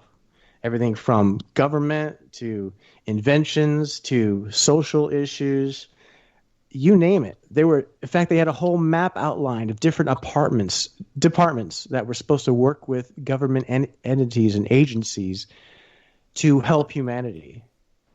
This was going to be automatic. They were going to hook it up to a computer, and it was going to produce volumes of information that was going to be passed through this device. And so when we found that... I have to ask you a question. Sure. Maybe I should wait. No, not at all. Do you have schematics? We do have schematics. Very detailed. Get out of town. Yes. Okay. Well, see, I'm a technical person, so as I read this, I gotta admit, there are elements where you look at, you're like, is this real? And then you keep reading, and keep reading. You're like, if it was fake, it was the most elaborate hoax ever. Because as you read it, there were cases where the communicators would give information to the people that were present in the lab class that they wouldn't have known. Here's the thing. We have some of it online. We've made it public. Basically, we scan it, we go through, and we make sure everything's correct, and then we put it up. But that's a lot of work. But there are elements of physics in there that people of a scientific caliber, if they're willing to look past the vernacular, the verbal expression of the time, the religious expression of the time, and actually read the meat of this material, they will find that 30 plus years ago, Spirit was already talking about the future potential. And it was very interesting to find that they actually said, alien races or extraterrestrials actually assist in relaying signals. And we see some of that in or you might see some of that in the live stream. So, yes. It's not something I can really sell. I can just say, once you read the material, then make a judgment. Well, it's every conspiracy theorist's favorite thing. But right. This is actually not unlike something that I have been told about in the past. So when you said you had schematics, I was just like, holy wow. Because the devices... Now, you feel that O'Neill was the only person with this going on, right? In the Spiricom's case, Bill O'Neill was mediumistic and he was psychic. There are even some that speculate he might have had some development of physical mediumship.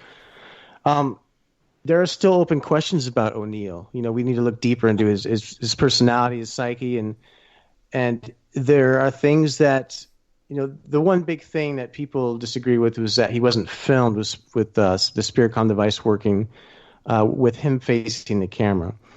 So unfortunately, due to that, there are some questions surrounding the material.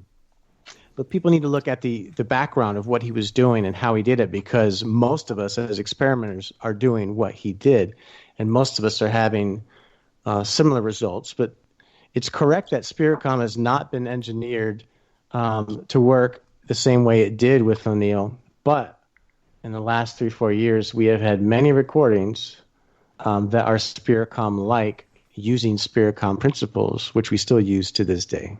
Right. This is so interesting. And so my color Kool-Aid. As I said, mixing my own up as we go. Well, that is fantastic. So how do you expect this to be received, and when are you going to have it built? Tim, you make all the promises. Well, building something that is still way out on the horizon. We have several friends in the field who are knee deep in electronics and ITC. So there have been iterations of Spiricom that have been built in the past that didn't yield fantastic results. But once again, when you are dedicating yourself to a certain form of communication, if you don't give yourself time, you're not going to get the full potential. So there are a lot of people out there who may have come up with ancillary Spiricom devices and realized it was a bunch of tones and it didn't work for them because they didn't give it the time. As for Project St. Peter, I have not talked to anyone in the field to even move forward with that because that is so far down the line at this point. At this time, we are more focused on getting a viable website online, getting some of our digitized materials online, because to develop things, it costs money. And we're all kind of tapped out at this point because we put a lot of money into securing those materials, and we're putting more money into getting the website up online and marketing and things like that. So yeah, to the point where Metascience is actually generating enough revenue to actually put money down to do research, that's going to be a long way off. We hope to be able to come to the point where Meek, for example, when Metascience was in its prime, they had tens of thousands of dollars per quarter to put into research due to membership. And at this point, Metascience Foundation has a membership of 3, and it's just myself, Keith, and Jeremy. So we're working on a fundraiser right now to start to raise funds to actually start to get all of this off the ground and get this information into people's hands. And when we had all these plans set in motion and timeframes and everything, and then this virus just kind of crushed down on everybody and set our plans back a little ways. Well, it set everybody's back, but everybody will get back on track too, because I totally feel like that. I have a couple of questions in the chat room, and Sherry was late getting in here. So she has, let's see. I hate when I scroll and I miss it, but Sherry wanted to know, do you build ITC equipment, and what's your favorite device that you've built, and what does it do? Myself, I don't build anything. I solder like a gorilla, to be honest with you. Me too. I am not talented in electronic production. Where I've built my niche is a lot of people who do create things. They come to me for recommendations, to field test things, to give them recommendations for them to change the way that it works, and before making it public. And that's where I built my niche. I don't create things. I'm more theory and practical application myself. Cool enough. For me, it's mostly live streaming. Like I said, our goal at the end of the day, I think one of the best goals is to end up with a phone app that simulates what the live stream does. Not simulates, it actually emulates. It produces variables inside your smartphones that will allow you to take your own pictures and feel that it's your own connection. That's where the disconnect has been. It's been more of a watch us as we develop type thing, and the focus has not been on marketing or anything like that, though it will need to be so in the future. But we have a gentleman named Martin from Extreme Senses Software. He's actually donated a piece of software that uses Perlin noise. So it's basically computer random noise where faces will appear. And he's donating that. And we also have another gentleman from Germany who created something in our research group the last couple of months. He's donating that. We just need to make our videos to show people how to use them. So our intention is to give that to everybody. And then we're looking forward to seeing how people are going to take those experiments and put their own spin on it. We just want to inspire them to look at new and creative things. And they'll all get their own ideas. And just to put an exclamation point on that, Metascience Foundation is going to have proprietary software that is going to be used by the public to achieve ITC. Right. And a minute ago, Kat, you actually mentioned diagrams. Now, I'm not very forthcoming with information like this. I don't really put it out there because there's just no advantage to doing so. But to this day, I'm still receiving technical diagrams from mediums. People that don't know me, I'll have a reading. I had a reading on eBay a week ago. Person didn't know me. The end result was they drew a picture, and they had no idea that picture is what my private group had been discussing related to an actual electronic device that we're looking at. So once you're open to those things, people in spirit, as we refer to them, do have very strange ways of bringing information to you, and it's not the first time. Well, I will agree with that because they always seem to find the most interesting ways to communicate, in my experience, or at least my personal people, yeah, family members and whatnot. But Sherry would also like to know, are there any apps that y'all use now that you like for ITC? For myself, when it comes to ITC, I have been a stalwart user of Echovox since the day it came out because it reaches all of the ITC fundamentals. What it does is it creates random noise. It generates noise and builds off of that noise. And I've had communications through Echovox that mirror the communications I get through EVP and Ghostbox communication. I've had technicians come through on Echovox that are the same that come through via the other forms of ITC that I practice. There are other applications out there that are worth looking at.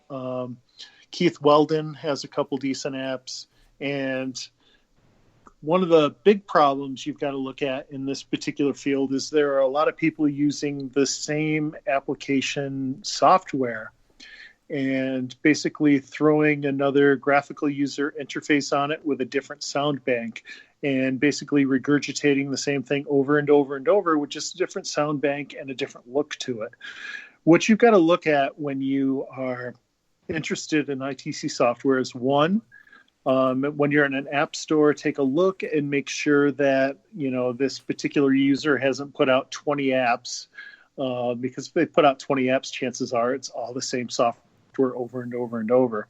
You want to look for randomized audio. You want to look for micro audio files. Those are the two key things. You want audio files where you're not going to get a single word or a single phrase or, God forbid, a sentence, because there's a lot of apps out there that have full sentences in them in the audio banks. You want micro audio files, and you want it randomized. Those are the key points of application software. And Keith mentioned Martin from Extreme Senses. Martin is one of those guys. If you're a Windows person, his Phasma box is just one of those things where you can load up any sound that you want or use the sound banks. It's all randomized. It's all micro audio files. You get amazing results. So anything that Martin's putting out, Echovox, things of that nature, that's what I will use in the field. When I'm doing a conference and I'm leading ghost hunts for 40 people, 60 people of the public, that's what I'm bringing out because that's what I trust. That's a pretty sound recommendation for me. She wanted to know if you're familiar with Spiritus. Yeah, that's a Keith Weldon box. Okay. Keith, I mentioned Keith earlier. That's one of his apps. Okay. Yeah. All righty. So But to do a little plug there, our YouTube stream is live 24 hours a day, and the audio right now is coming from a relative diode made by one of our colleagues in Germany. It's been the most stable, and we never hear broadcast radio on it, but there are voices. And we change that up all the time. In fact, there are actually like 8 streams. People don't know this because we don't have an app that lets them choose one over the other. Mm-hmm. And we just haven't taken the time to explain them. But there are actually 8 experimental streams that we've published that people can listen to in audio. some of these streams, we found that when we were listening to audio for long periods of time, we would begin to hear words. And we're starting to find that in some cases, when we hear audio tones similar to hemisync, but hemisync, you know how it's the left and the right ear, you wear headphones and it helps put you in a meditative state. We have evidence that suggests that there are other ways to do that is not binaural, where people will be able to induce meditation. So we're working on that also. But, we have published the links to those streams. When they're up, they're up. When they're not, they're not. It's kind of a thing that, we use them for research. And what's cool for me is every day when I get up or I'm driving or I'm walking the dog or whatever, I'm listening to a stream. So it's not just something that we create and let sit there. We actually help develop it by focusing on it. So it's a different angle than what's normally perceived.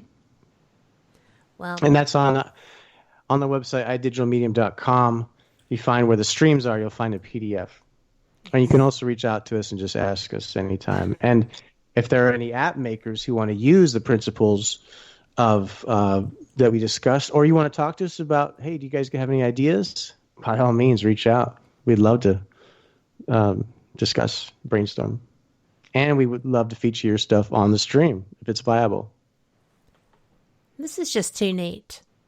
And we just blew past our break, and I'm actually okay with that. I'm probably not going to fire me. But, and the production side of it is me, so I can say that. But, I am just so knocked out by this. The link that you gave me in our chat, I posted in the public chat, and it came up as forbidden. It is forbidden knowledge. Give me 1 second. Well, that was kind of my take on it. I was like, oh, well, this is fun. Because I'm weird like that. So we've created a landing page. That's all it is right now is a landing page for Metascience. Mm-hmm. You're not going to find all of our information there, but you will find the links to everything that we do there, and we're very easy to find. Here, try this one. I don't know why it would be forbidden. Oh, I've got that one, but I meant the YouTube one. I see. That YouTube link that you gave me.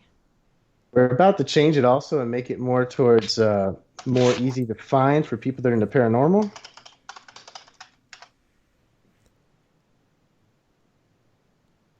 Well, I am just thrilled with everything that we're talking about. And by the way, y'all are listening to WBHM Digital Broadcasting out of Birmingham, Alabama. That's taken care of. But I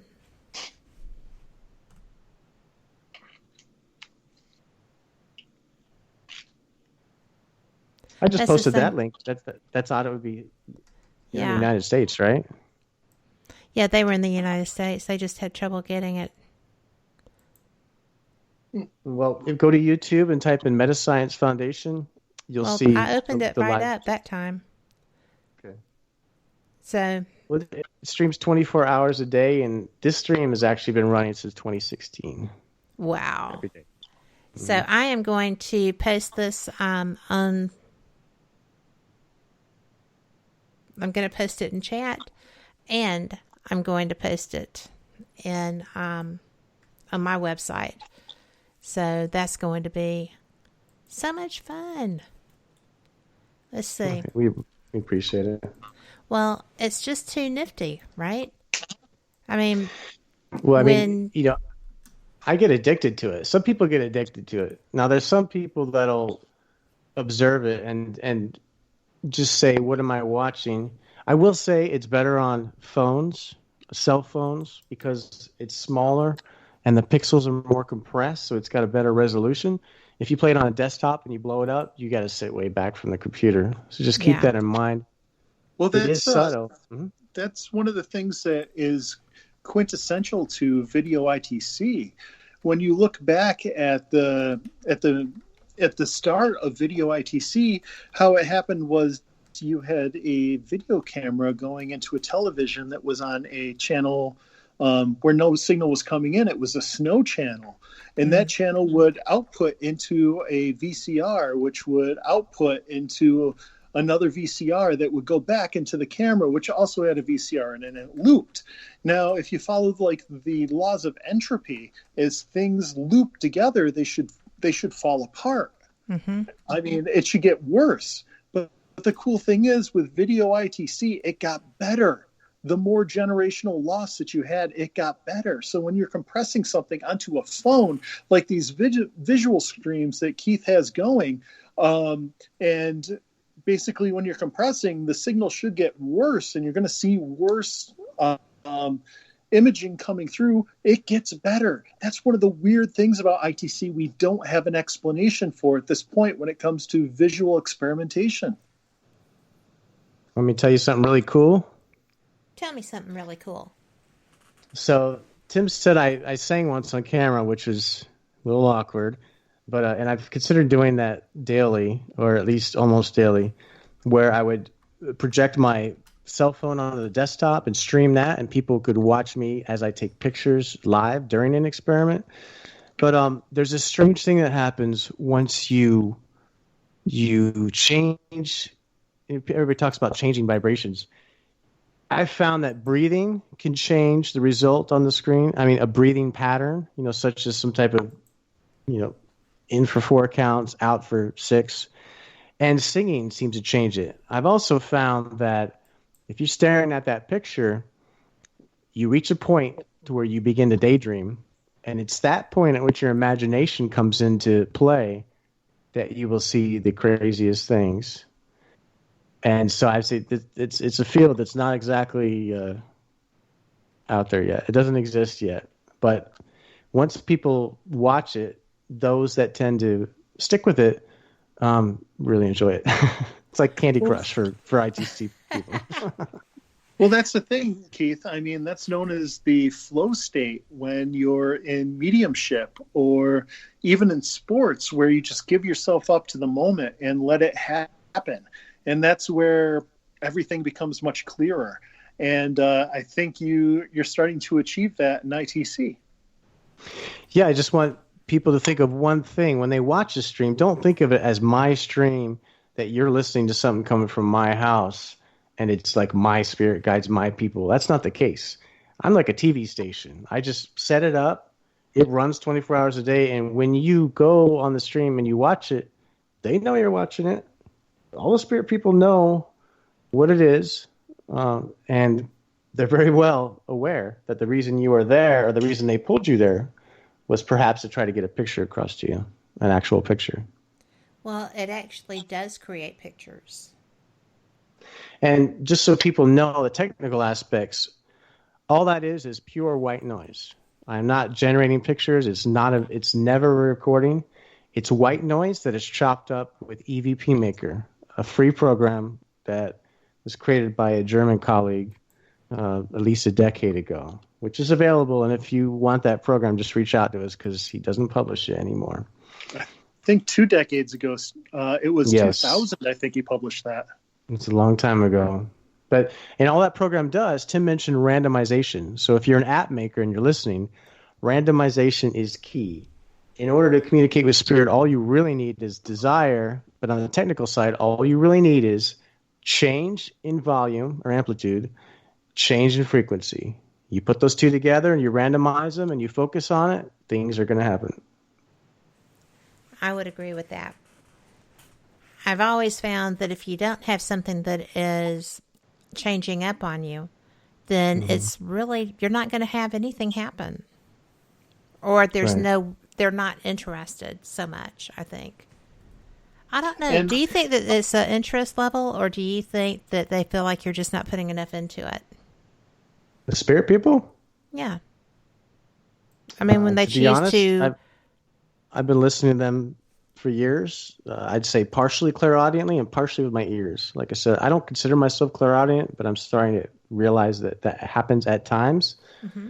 But they're excited. Listening to them is like listening into a microphone at a concert, or a busy restaurant. There's no... Now here's the interesting thing. there are 5 or 6 people that I've been seeing their faces now for a decade. Same 5 or 6 people. I've come to recognize them. I don't know who they are, but I recognize their faces. But that stream is well known. It's been out for, it wasn't streaming the whole decade, but it's been out since 2008. So in the spirit world, it's kind of a known thing. It's like a CNN for them. Right. I don't know. We have one researcher that does astral travel, and he says that they see it as like a fair. It's set up like a fair. People walk by, they talk into it, they try to send their picture and whatnot. And generally what I hear is conversations of normal people talking about how cool it is. They talk about Facebook. They talk about social media, current world conditions, and how they would like to be able to send a picture to their loved ones. That's generally the context of what we hear. And Keith, I've noticed that in my research, sitting there dealing with ghost boxes for over a decade now, and sometimes they're addressing me directly. Other times it's conversations that you're just listening in on from the other side. And I've dubbed that the cafe effect, where basically it's like you're sitting in a cafe and you're kind of eavesdropping on the conversation that someone at the next table over is having. It doesn't relate to what I am asking. It doesn't relate to any questions I may have posed. It's just a conversation that's happening on the other side that we're given a glimpse of. And that's one of the most fantastic things out there that you get in real-time ITC, because EVP is not going to grant that to you. EVP is just snippets of a conversation, where real-time ITC, you're able to listen to it full conversation at a time. And that's why I think that ITC is the future of paranormal investigation. And there are a lot of people out there who just don't understand the potential that ITC has for real-time communication. And that's been my goal since day one. And it's been Keith's goal as well, is to educate people on the potential of ITC to communicate with the other side. And sometimes they communicate with us directly, and other times we're just listening in and we have no say over the conversation whatsoever. And there's cool stuff with brainwaves also.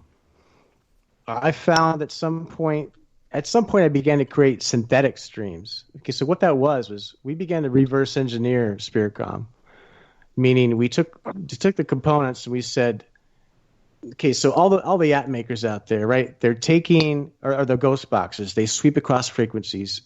In that sound is radio broadcast, right? So there's already voices.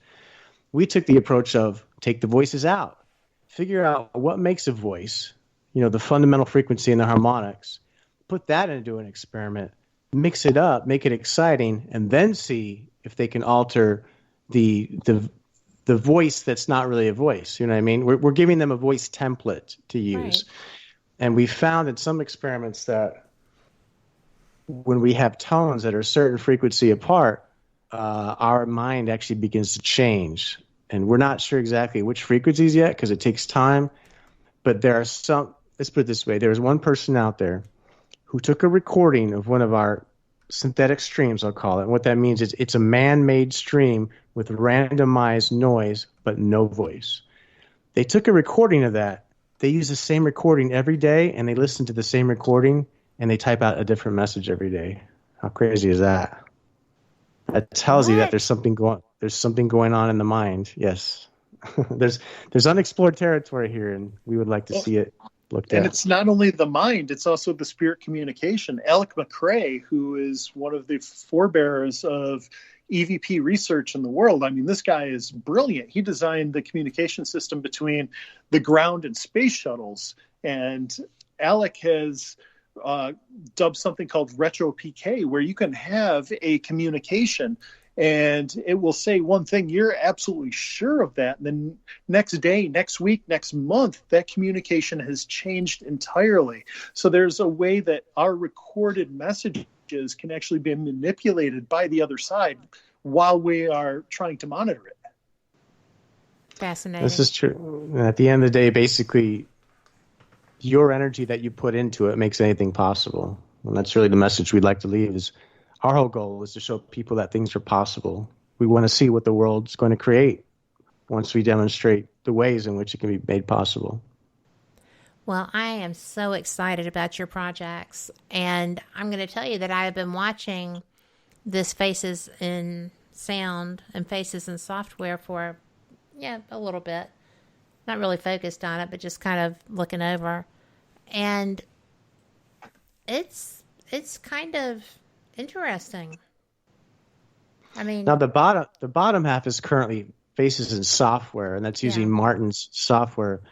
The top is a little more developed, but like I said, make sure your screen is small. If you got a phone, it's going to be the best. You'll notice that the smaller the picture gets, the more you realize it's a face. It turns out we were actually zoomed in, but we might do experiments here soon where I sit there, and if I'm brave enough, I sit there and either sing or breathe a certain way, and we'll watch it change on live, and we'll take pictures. But we'll show everybody else how to do that also. I think that's cool. Well, we are out of time. I cannot believe this show has gone so quickly. I have learned so much and enjoyed every minute of it. Thank you. We appreciate Thank you. it. And I look forward to watching this develop. And probably you're going to be hearing from me again, because I would love to, as you progress, keep up with what you're doing. And maybe we can do this again. It'd be great. Absolutely. So That'd be wonderful. We appreciate it. And that's currently a landing page we have. People can find us through any of our links on any of, just keep an eye and ear out for developments. We'll have to gather all those resources together. Well, I can't wait. And that being said, we are out of time. So for everyone listening, we appreciate you. I know that times right now are really a tough thing. I know if you're an empath, you are suffering with everyone else and you're feeling all of this intensely. If you are not, then, other people are just so wigged out. The energy levels are so high. It's really overwhelming, because no one alive right now has been through a situation like this, and that includes the people who are supposed to be managing it. It's really not something that anyone knows exactly what to do with. So, if as you're praying for the people, or whatever your method of communication is with your Creator and the universe, pray for the wisdom of the people that are managing this, because they've never faced it. That it is common sense and scary, and you be out there manifesting that change, because we all need that to happen. So thank you so much. You will see me back here on Wednesday, Paranormal Experienced, and my guest is Frank Lee. Thank you so much, and I will talk to y'all soon. Take care of you, take care of those you love, and be the change. We can all do it. Good night.